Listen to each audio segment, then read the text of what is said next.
Welcome to our channel. Today, we're diving into the legendary tale of Ragnar's siege of Paris. Picture the River Seine in the year 845 AD. The sun shines brightly, but the citizens of Paris are gripped by fear. A new terror has arrived on their shores, the Vikings. These fierce warriors from the north, with their longships adorned with fearsome beasts, have been raiding settlements along the coasts of Europe for decades. This time they are led by a man whose name strikes terror into the hearts of men, Ragnar. Before we delve into the siege itself, we must first understand the man who led it, Ragnar Lothbrok, a name whispered in awe and fear, synonymous with Viking prowess and ruthlessness. His origins shrouded in the mists of time, Ragnar emerges from legend as a fierce warrior, a cunning strategist, and an ambitious leader.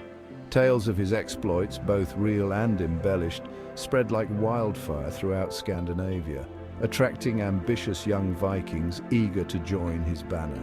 Some historians believe Ragnar was a real figure, a chieftain who rose to prominence in the chaos of the Viking Age. Others argue he is an amalgamation of several historical figures, a composite character embodying the spirit of the Viking raids. Whether a real person or a product of legend, Ragnar's impact on history is undeniable. His name became a symbol of Viking might, his saga inspiring generations of warriors. But what do we actually know about Ragnar? Evidence is scarce, often contradictory, forcing us to piece together fragments of information from various sources.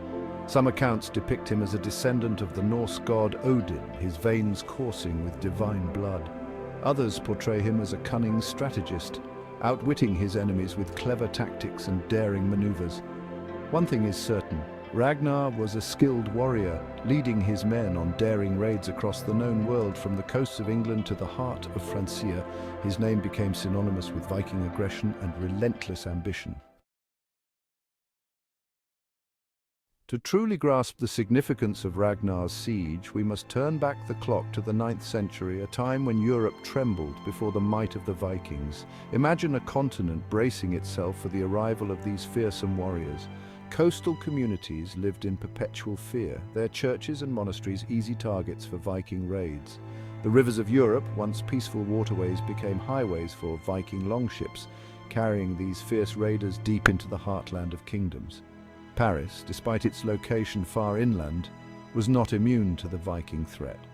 The River Seine, a vital artery of trade and transportation, became a watery path for Viking incursions, leading them right to the doorstep of the Frankish kingdom.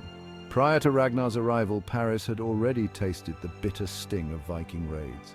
In 845 AD, a Viking fleet led by a chieftain known as Ragnar had sacked the city, leaving a trail of destruction in its wake.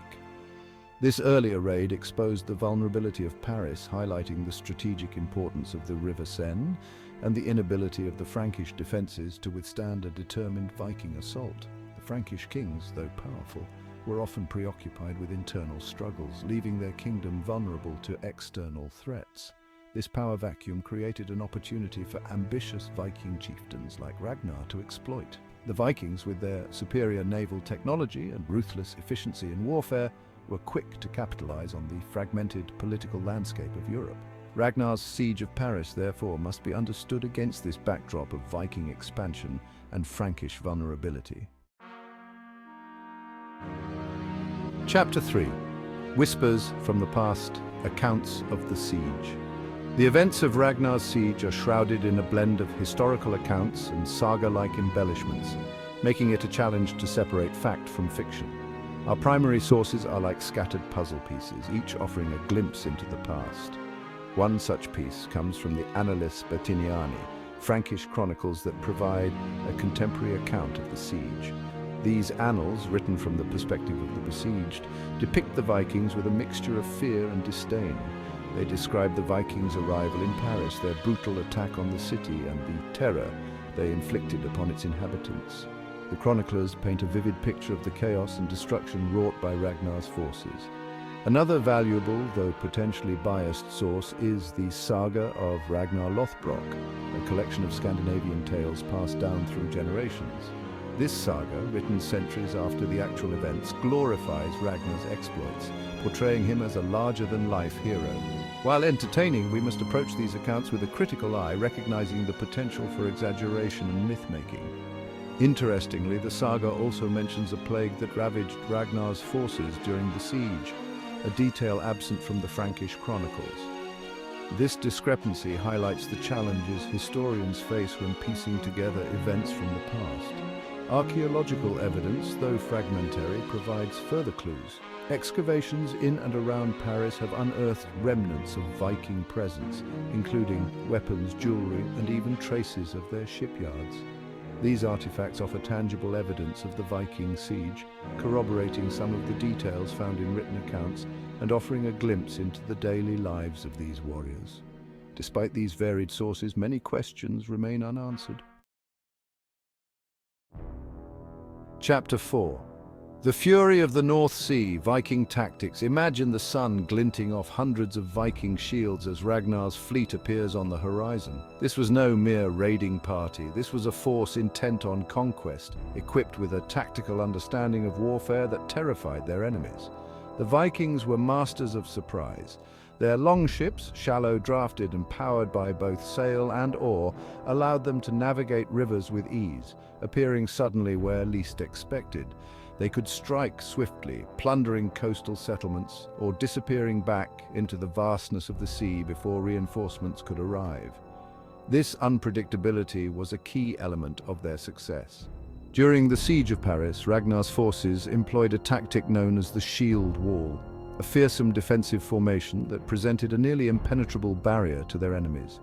Imagine warriors standing shoulder to shoulder, their shields overlapping, forming a wall of wood and iron. This formation, combined with their ferocious attacks, made them a formidable force on the battlefield. The Vikings were also skilled archers, raining down a deadly hail of arrows upon their enemies. Their bows, crafted from layers of wood and sinew, were powerful weapons capable of piercing armor at considerable distances. They utilized a tactic known as arrow storm, where hundreds of archers would unleash a volley of arrows simultaneously, creating a deadly curtain of projectiles that could decimate enemy ranks. The Vikings were masters of psychological warfare, employing fear and intimidation to weaken their opponent's resolve.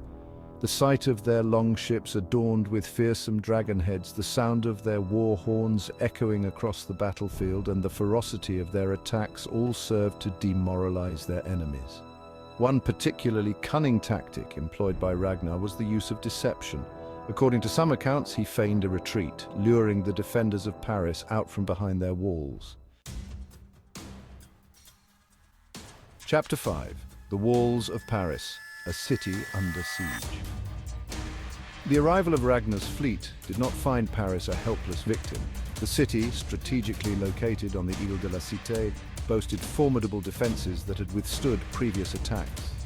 Imagine towering Roman walls, remnants of a bygone era, still standing strong, protecting the heart of the city. These walls, built centuries earlier, were a testament to Roman engineering and a formidable obstacle for any attacker. The River Seine, while a gateway for the Vikings, also served as a natural barrier, limiting the enemy's points of access to the city. The defenders of Paris could concentrate their forces, repelling attacks from predictable directions. The bridges leading to the Ile de la Cité were another crucial aspect of the city's defenses. These bridges, often fortified with towers and gates, could be raised or destroyed to prevent the enemy from crossing. The citizens of Paris, though terrified by the Viking threat, were not defenseless. They rallied to the defense of their city, joining the ranks of the Frankish soldiers stationed within its walls.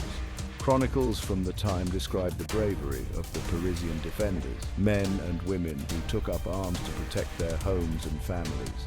They hurled stones and boiling oil from atop the walls, determined to repel the invaders. The defenders also had at their disposal a variety of siege weapons, including catapults and ballistae, capable of launching heavy projectiles at the Viking forces. These weapons, though less advanced than their Roman predecessors, could inflict significant damage, forcing the Vikings to keep their distance from the walls. The siege of Paris was a battle of attrition, a test of endurance for both the attackers and the defenders. The Vikings, accustomed to swift raids, found themselves bogged down in a protracted siege. Food and water became scarce, and diseases began to spread through their ranks. Despite their valiant efforts, the defenses of Paris were ultimately breached. Outro, legacy of the siege. The Siege of Paris, whether led by the legendary Ragnar or another Viking chieftain, stands as a testament to the Vikings' impact on European history. It forced the Frankish kings to acknowledge the growing threat from the north and to bolster their defenses. Though the Vikings ultimately retreated, their raid left an indelible mark on the city's memory, shaping its identity and forever linking it to the saga of Ragnar Lothbrok. Thanks for watching. If you enjoyed this video, please like, share, and subscribe to our channel for more fascinating historical tales.